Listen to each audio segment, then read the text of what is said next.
have this flask. 15% of damage taken from hits is leached as life during effect.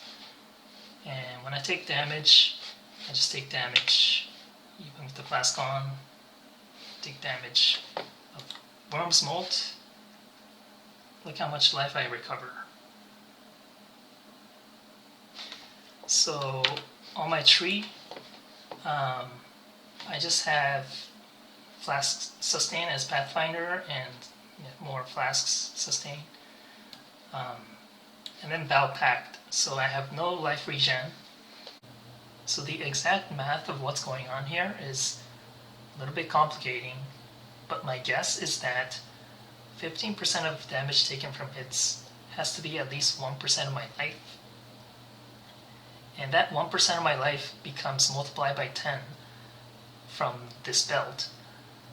So you get 10% of my life recovered from one leech instance. And that becomes doubled from Vow Pact to 20%.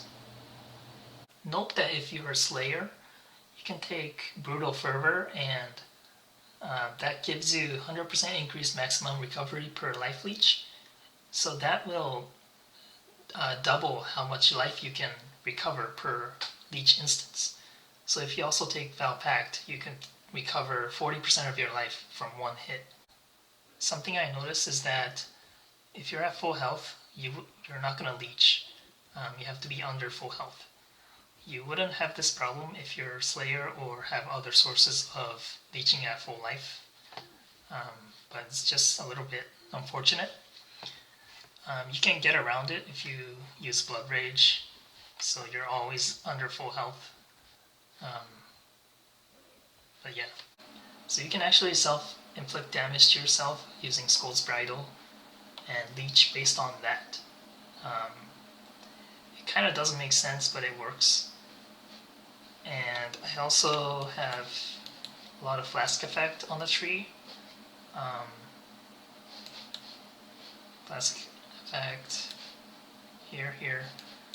And also I took all the leech nodes. Increased maximum total life recovery per second from leech. Also here. So my fire res is only 75%, right? And I have no regen because I took Vow Pact.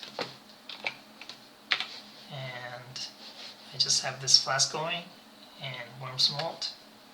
And when I turn on Righteous Fire, I can actually kind of sustain it using Frostbite. I'm casting Frostbite because it costs a lot of mana, and that inflicts damage to myself, and based on Skull's Bridle, and I leech based on that. I think you can fit Wurm's Molt into a lot of different builds, especially builds that don't typically rely on life leech, like damage over time builds or minion builds. It also stacks with recoup. I also don't think it's necessary to take Vow Pact. If you think that life regen is useful, then you could have some leech and some life regen. So yeah, let me know what you think, and if you have any other ideas, let me know. Obviously it's really cheap to try, so yeah, try it.